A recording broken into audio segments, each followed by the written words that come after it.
Okay, great. Hi there. I'm Duane Highley. I'm the CEO for Tri-State Generation and Transmission Association, and I'm really happy that you all are dialing in on the town hall today. I can't see you, so I wish I could see some faces. I'll just imagine that you're all there. You know what they say, if you're speaking in a public environment, you're supposed to imagine everyone in their underwear. So I'll try not to be distracted, just focus on my remarks.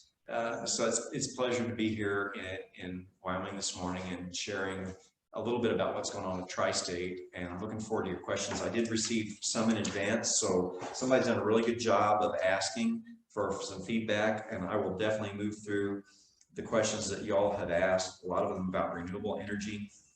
I just thought I'd take a few seconds here, a few minutes, to talk a little bit about an overview of what we're doing at Tri-State, and then I'll pause and see what kind of questions might come into the chat box, along with trying to address the ones that have been submitted in advance. So just about Tri-State, in case you don't know, we're a wholesale nonprofit power supply cooperative that's owned by 42 local electric cooperatives and public power districts in 4 states. So we serve electric cooperatives and public power districts in the Panhandle of Nebraska, and in Wyoming, in Colorado, and New Mexico. So you can just imagine it's a pretty big swath of the American West.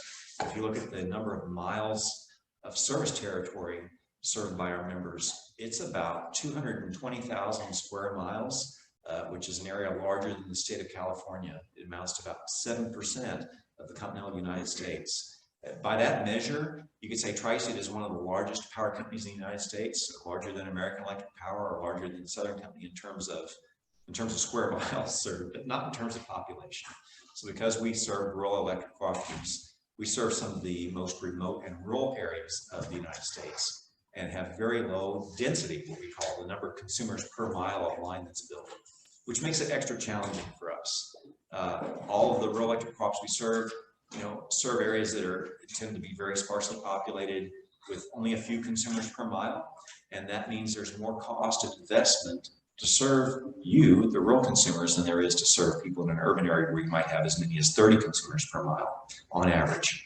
So with that low density, I think it's pretty amazing that we're able to offer rates that are comparable to our investor-owned utility brethren, those people who serve in dense areas. In most cases, our rates are very similar, if not the same.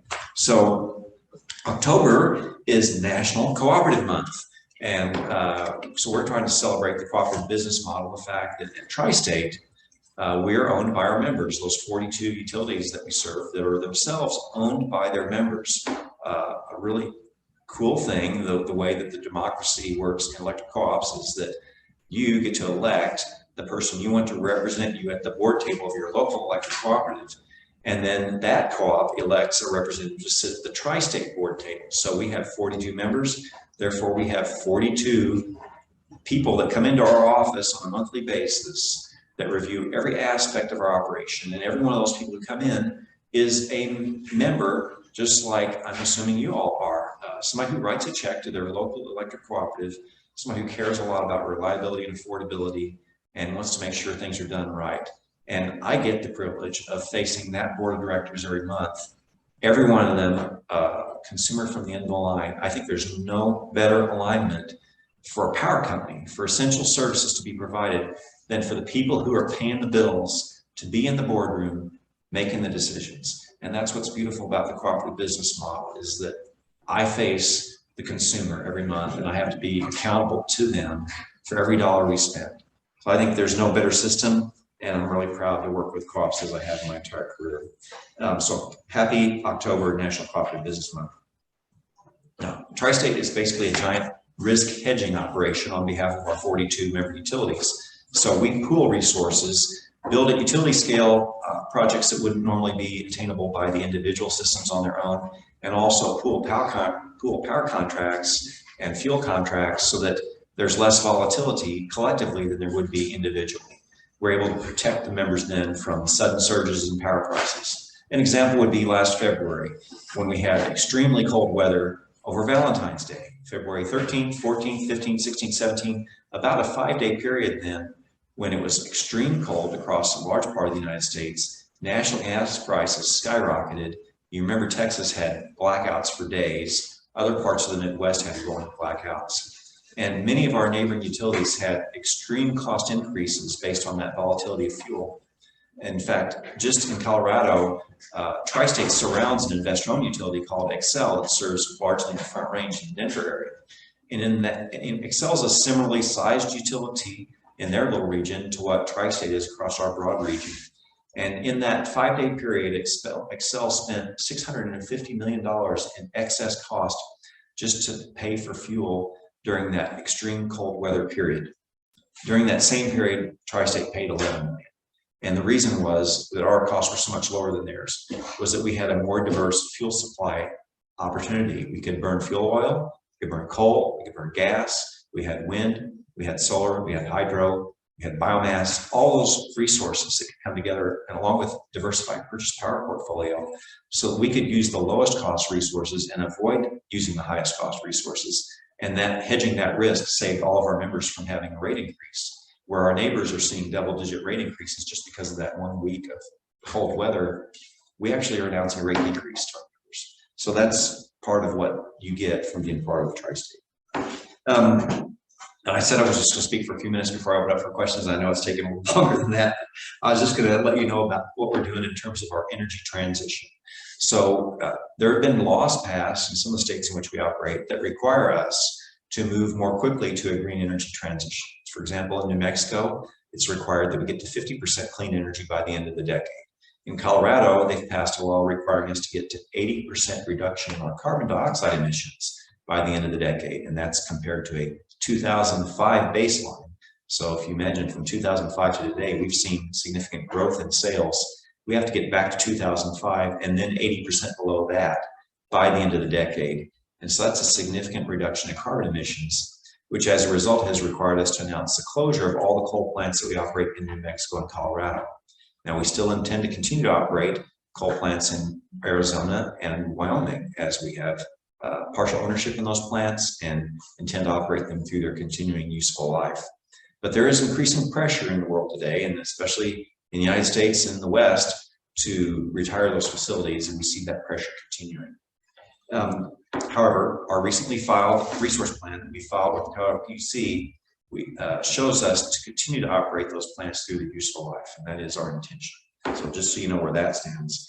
But we are making a rapid green energy transition despite that continued reliance on coal in these states. So we'll be building thousands of megawatts of wind and solar energy to come online, and some of that's coming online now.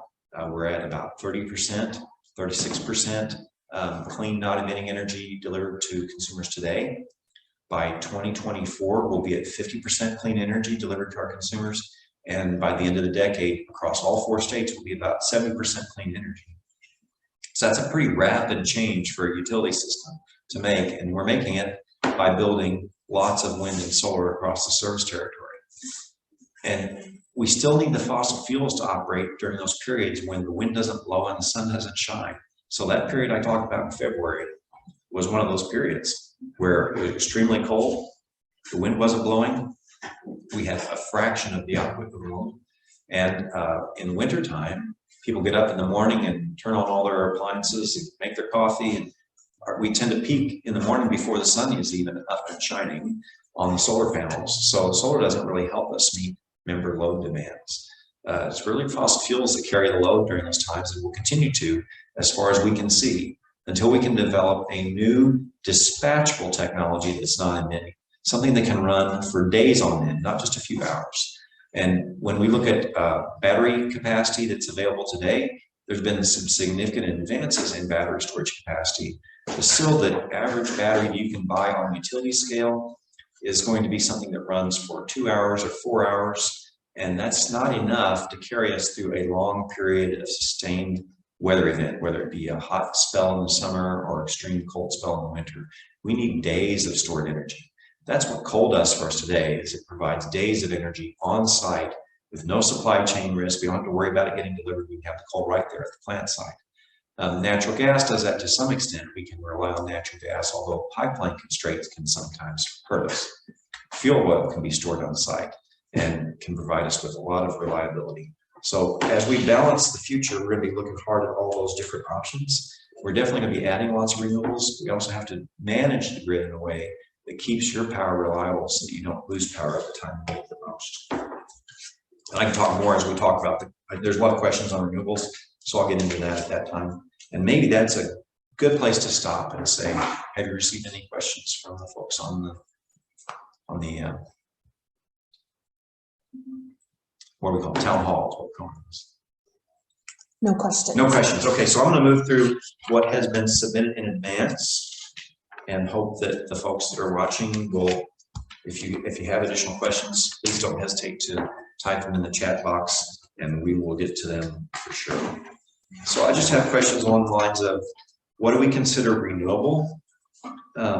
What's the future long-term potential of that? What are the costs of it?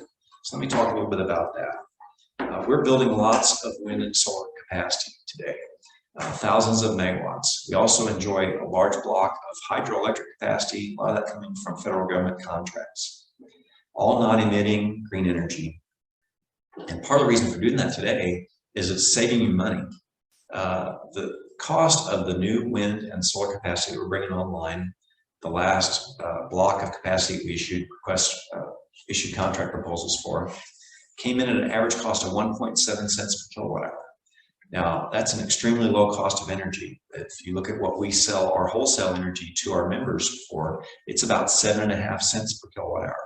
So every time we add resources at less than 2 cents per kilowatt hour, it's lowering our average cost and helping manage your bills lower.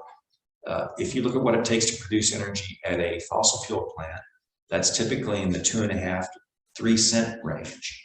And so you can see that by adding more renewables to the extent we can do it and integrate them efficiently, we're actually reducing the overall cost of energy that's delivered to your house, in addition to making it greener energy. So that's a strong reason for us to continue to move that direction. Now, at some point, we end up with more renewables than we can use. And that's the concern. It can impact reliability, and it actually can make the system less efficient. There is an optimal blend of dispatchable and non-dispatchable resources. And as we get to the end of this decade, based on some of the state policies that have been passed in New Mexico and Colorado, we're going to have to make adjustments to how we operate the grid. And one of the objectives we have there is to get into something called a regional transmission organization, or RTO. Now, in the United States, most all of the eastern states are already part of such a system called an RTO that manages the grid. They kind of act as air traffic controller of the grid. But in the West, there's about 30 different what we call balancing areas where each utility is trying to manage and balance their own resources and load on their own. And there's just not enough scale to that to make it efficient. So what we hope to do is get, as we grow in the amount of renewables we have, join with our other neighbors in a broad multi-state region to dispatch those resources. You take any particular wind farm and you can't rely on it to serve your load because the wind may blow or the wind may not blow. Take a dozen wind farms and you have diversity and you have more reliability. If you take 100 wind farms, you have even more reliability. And if all your wind farms are in eastern Colorado, that's a problem. But if you can have them across a multi-state region, you can see how that helps balance things out and makes them more reliable. So as we get to the end of the decade, we see the need to be working together with our neighbors in a broad regional coalition, such as an RTO, to balance those resources and make them more reliable collectively, even though they're not reliable individually. So that kind of covers the cost and where we see integrations.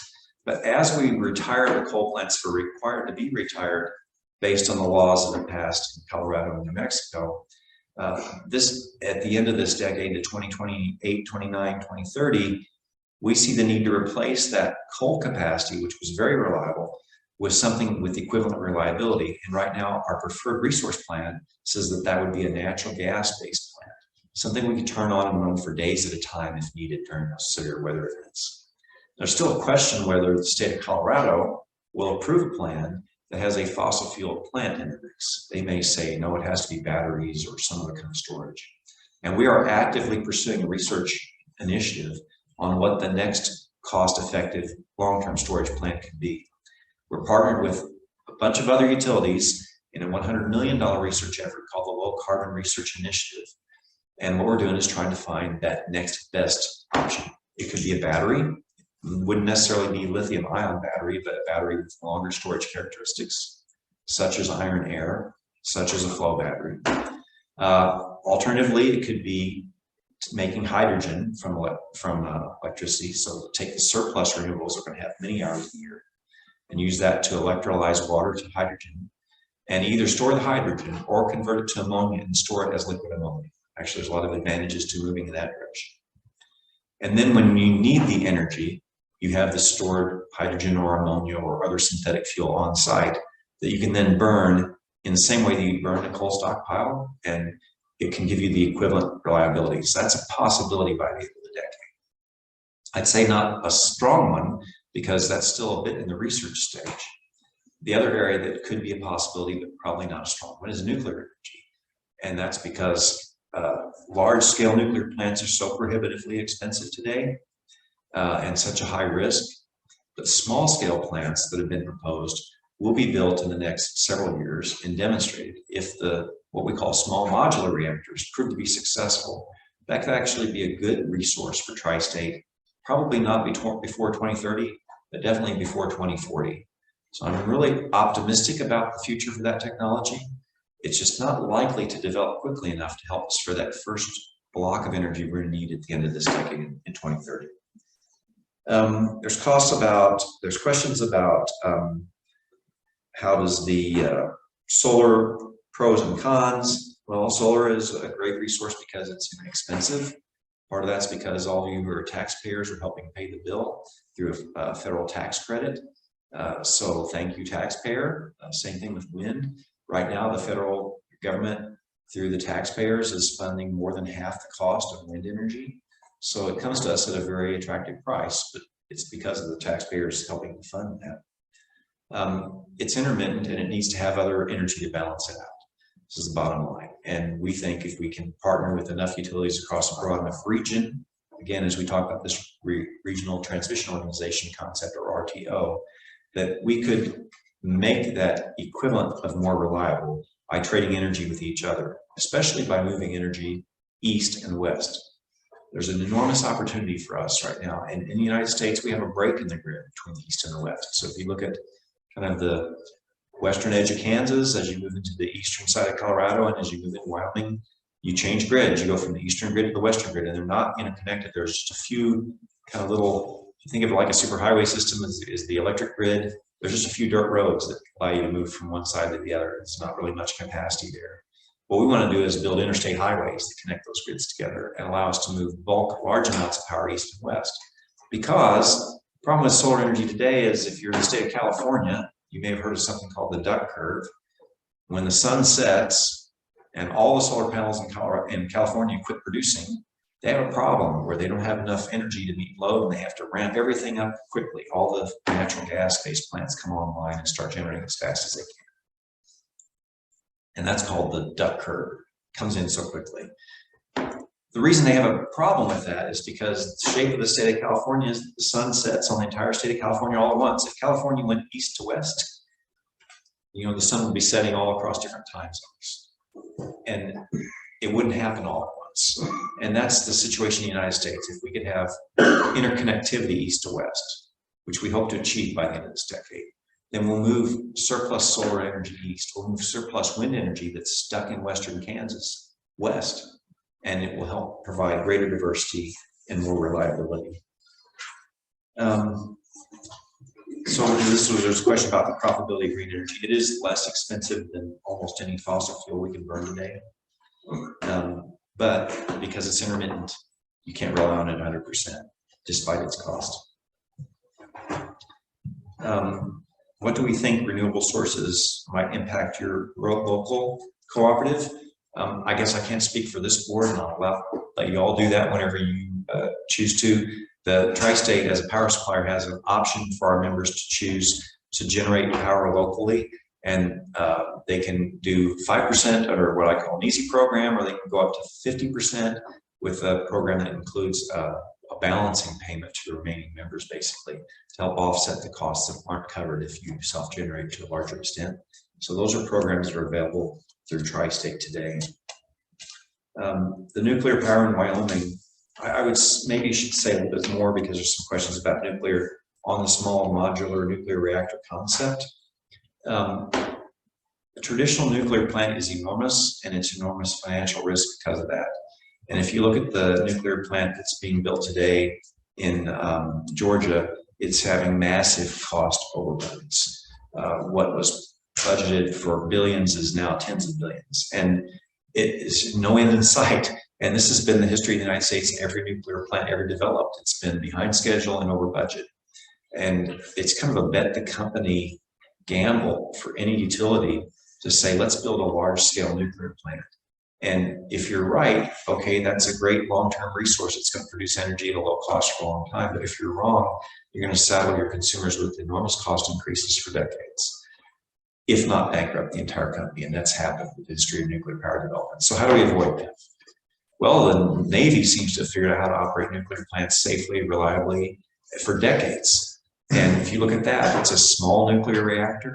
They keep replicating the same reactor over and over. There's the ability to build it in a factory instead of field fabrication. And the idea with this is to take that same kind of design that would go into a nuclear aircraft carrier and convert it for power production. So there have been a number of designs proposed. There's going to be some built in Utah over the next few years, and we're really hopeful that they succeed. The idea is you build it in a factory where you can control all conditions. It's the same design every time. You don't have to reinvent the wheel every time you build one. You get the Nuclear Regulatory Commission to approve the design, then you go build 100 of them. Now they're not big, so maybe you have to put 4 or 5 or 10 of them on a site to be as much capacity as you would normally have with one giant reactor. But you can build it in phases. You don't have to take this enormous bet the company financial risk to build it, and hopefully the cost is competitive at the end of the day. And that's the question: can you build a small and still make energy at a price that's reasonable? Now, what we've heard about the Utah project, which is going to be the first experiment in this regard, is their target price is running about 6.5 cents per kilowatt. And I've heard anecdotally that the actual price might be closer to 7.5 cents per kilowatt hour. Now, maybe not. But as I said earlier, Tri-State's all-in cost to our members today is 7.5 cents per kilowatt hour, and that includes not just generation costs, but transmission costs and other overheads. So if we were to add a nuclear plant, even at 6.5 cents per kilowatt hour today, it would actually result in upward rate pressure for our members. So still a lot of questions there on what can be possible.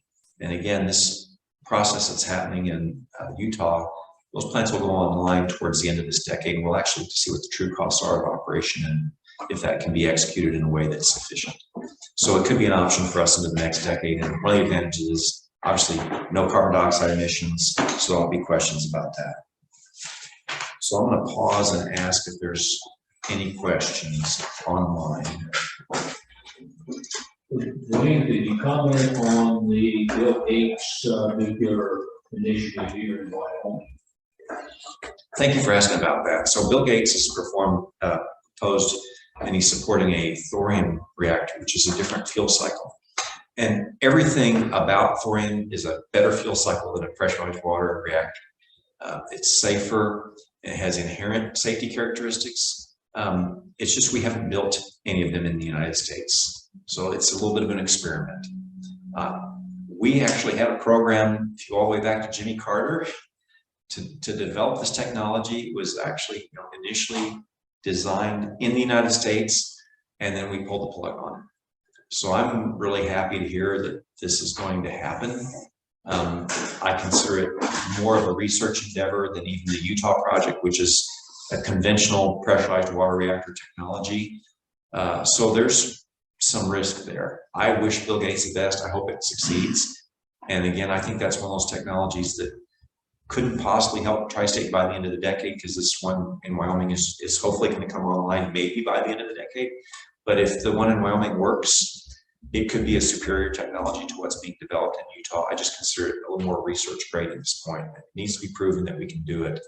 And again, it could be an option for us in that period from 2035 to 2040 that we might be looking at that as being the new base load supply. Is there any information about the potential cost of this thorium I would say there's no credible information. Just a question, by the way, for those of you online, in case you couldn't hear it, was just if there's any information on the cost of thorium-based reactors. And at this point, I wouldn't say there's any credible information. There's people who have projections and guesses. Until we build one, I don't think we're really going to know. Do you have the ability to see if there's any questions in chat?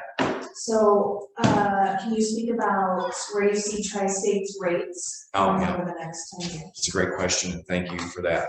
So we just filed a tariff at FERC, Federal Energy Regulatory Commission, where we're regulated, to reduce our rates by 2%, which happened in March of this year, and then another 2% in March of next year. So that'd be a total of a 4% rate reduction.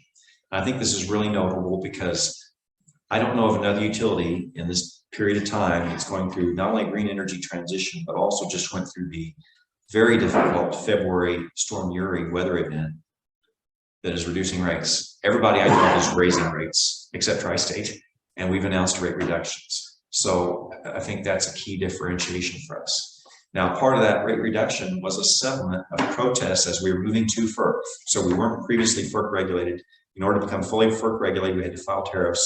And some people said, well, I think your rate should be lower. And we said, okay, yes, we're going to do a rate reduction.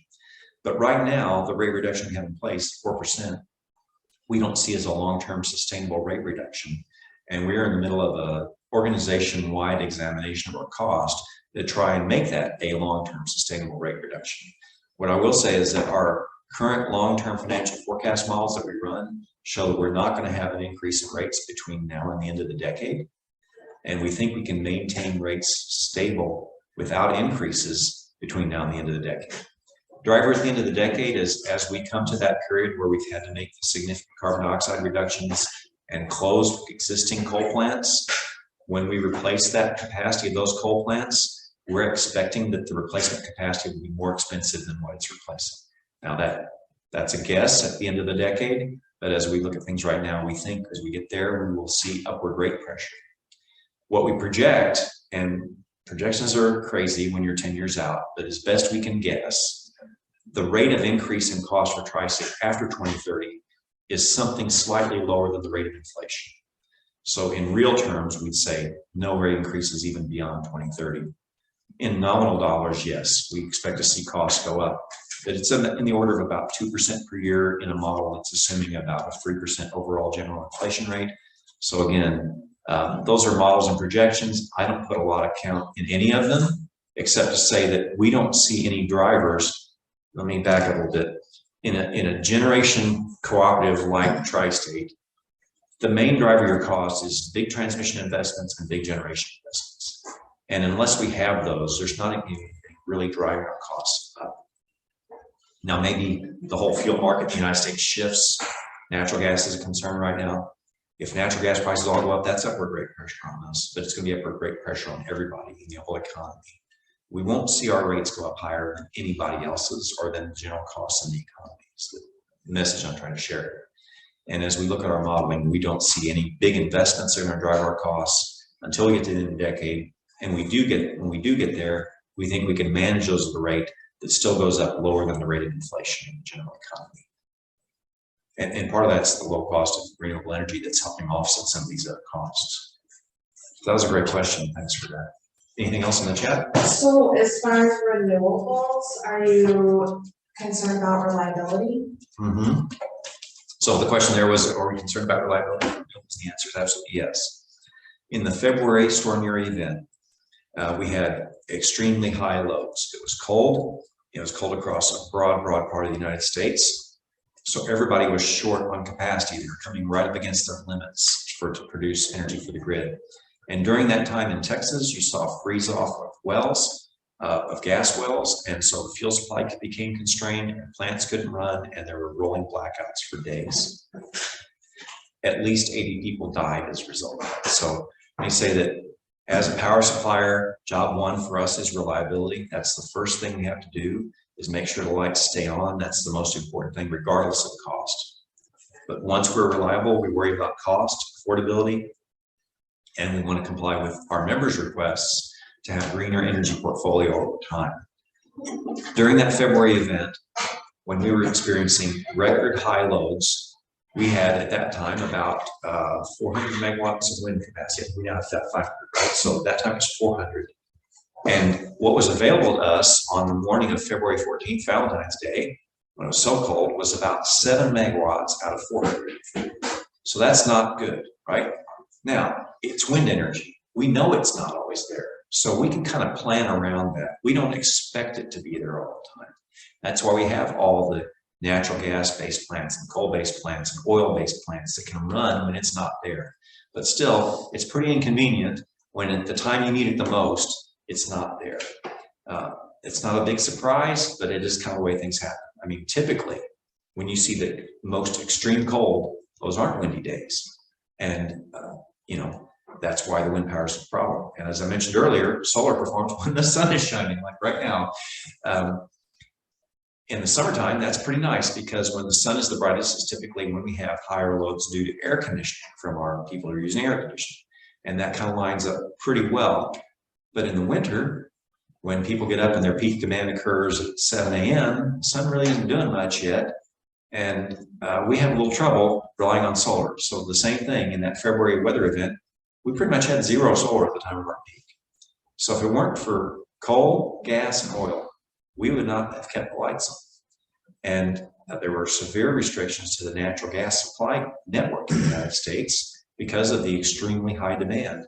Tri-State had the ability, because our board had the foresight decades ago to build our plants with multiple fuel capabilities so that a plant that would normally burn natural gas could switch over and burn oil that was right there on the plant site, stored in tanks, so we didn't have any supply chain risk. It's there to provide reliability.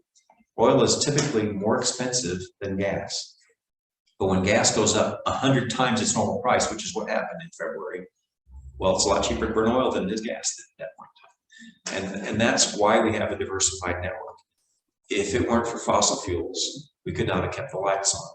We like the green energy, we like to be able to save emissions when we can and save money when we can, but we have to keep enough dispatchable generation. In other words, something we can just say, push the button, have it run right now.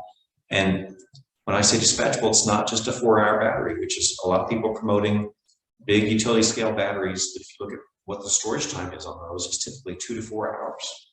Well, 4 hours would help you the first day, but then what are you going to do about tomorrow and the next day? And when we get those severe winter weather events, this is the other thing that's interesting. People say, well, just charge it up at night. Well, people don't really reduce their consumption all that much at night when it's really, really cold, because most of it's space heating. Most of the load is consumed for space heating. So am I concerned about reliability? I think was the question. Is that right? Yes, I am. But I think the way we will meet that is by increasing our reliance on the other fuels and at those times when it's most needed. And so natural gas is in our resource plan right now, as I mentioned earlier. We could build a gas plant that could be converted later to burn pure hydrogen. And so that could be a nice path forward where we initially burn natural gas. And then as the ability to produce hydrogen becomes more cost effective, which we expect to happen, or if the government puts in a tax penalty on carbon or a tax incentive for hydrogen, which both kind of look the same way, it might make it cost effective for us to move that way more quickly. Let me add that we're in the middle of a research project right now with I shouldn't even call it research project, it's actually an application of technology in the plant at New Mexico called Escalante. So at the end of 2020, we retired a coal plant in New Mexico. It's called the Escalante Power Plant, about 200 megawatts. And it was retired to help us comply with the new emission rules in Colorado and New Mexico. That plant was a perfectly good plant, ready to run, could have run for the next 20 years. But we no longer needed to run it to comply with these various rules. And a developer came to us and said, I'd like to look at repowering that plant to burn hydrogen.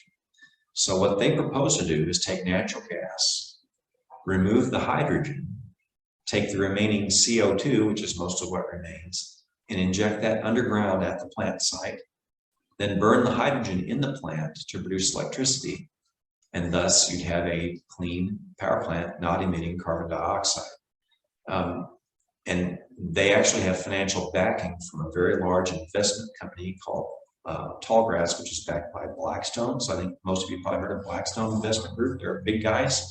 They don't make casual investments. They do their homework. So they believe there's potential to make this work. And we are working, doing the diligence with this company to potentially sell them this now retired coal plant that they could repower to burn hydrogen. They call that blue hydrogen. There's different colors of hydrogen based on how you make it. Green hydrogen is made using solar or wind. Blue hydrogen is made by if you take natural gas and remove the carbon dioxide. And there's something called pink hydrogen if you use nuclear energy to make the hydrogen. That's called pink hydrogen. So all different colors. Hydrogen really isn't different colors. It's just what we name it. Maybe I've helped with that question. I'm not sure. Are there other questions in the chat box? Okay.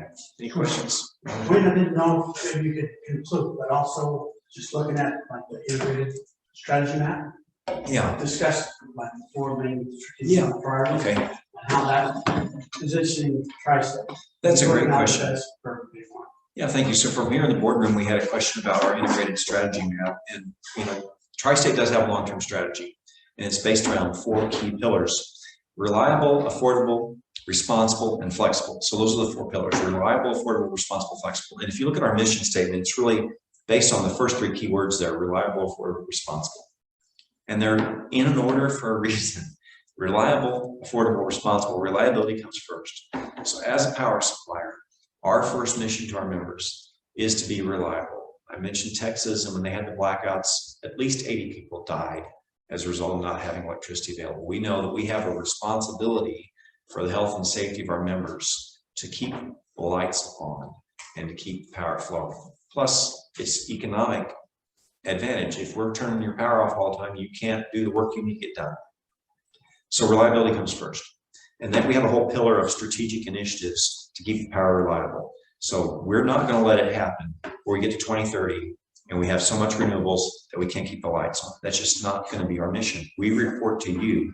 We work for the members. As I said, 42 democratically elected members from our different member owners come to the board table every month, and they always remind us reliability comes first. So that's our first pillar.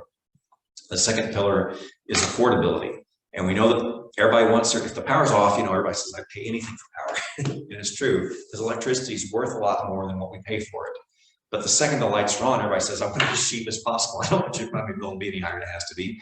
So once we have reliability covered, the next thing we focus on is affordability. And again, because we work for our members, we're not working for some outside shareholders. We're not trying to make anybody money on this business. We're just trying to cover our cost as electric cooperative.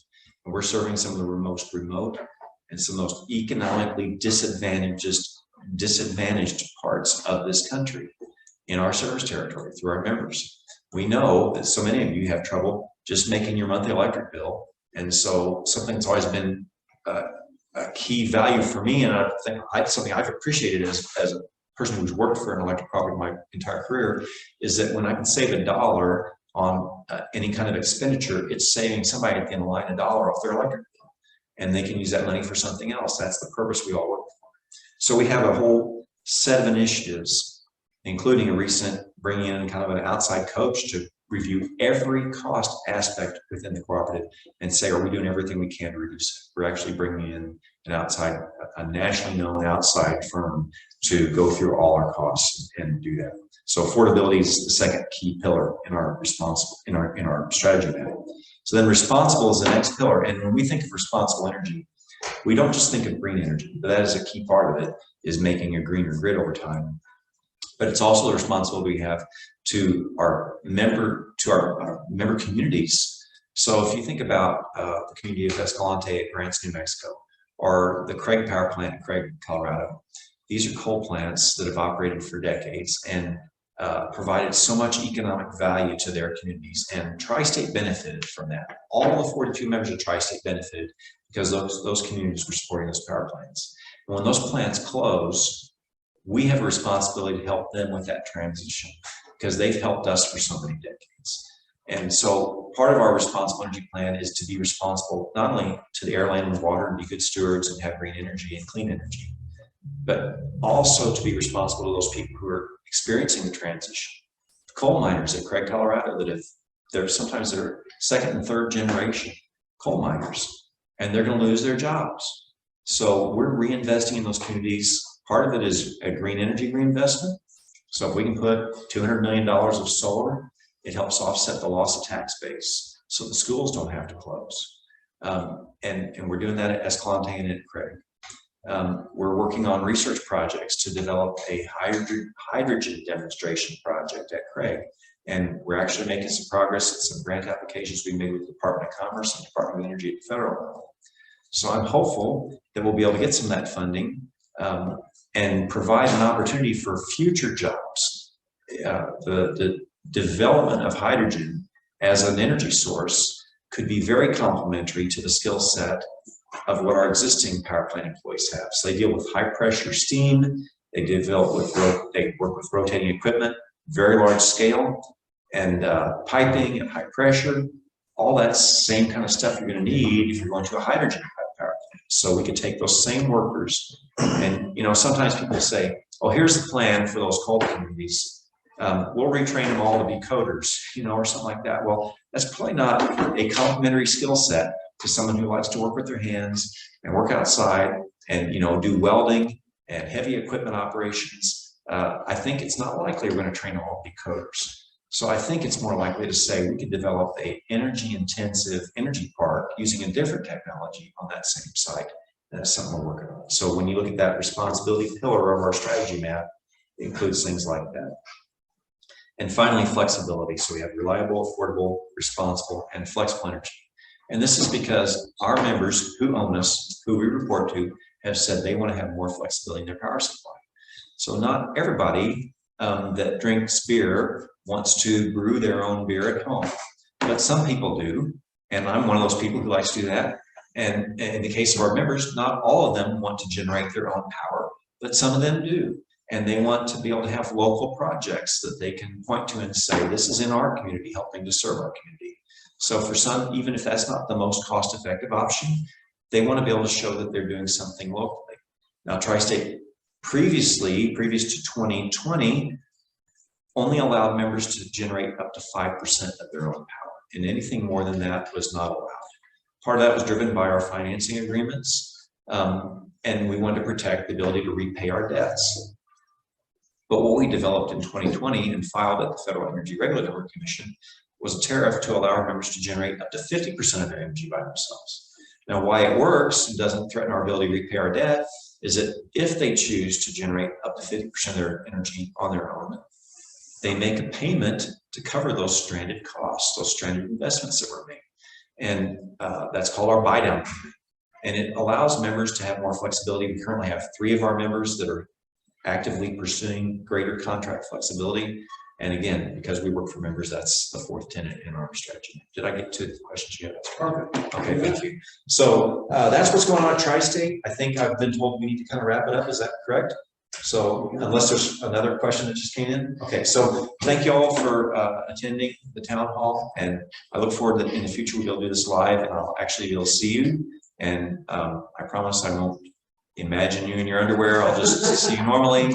And thank you.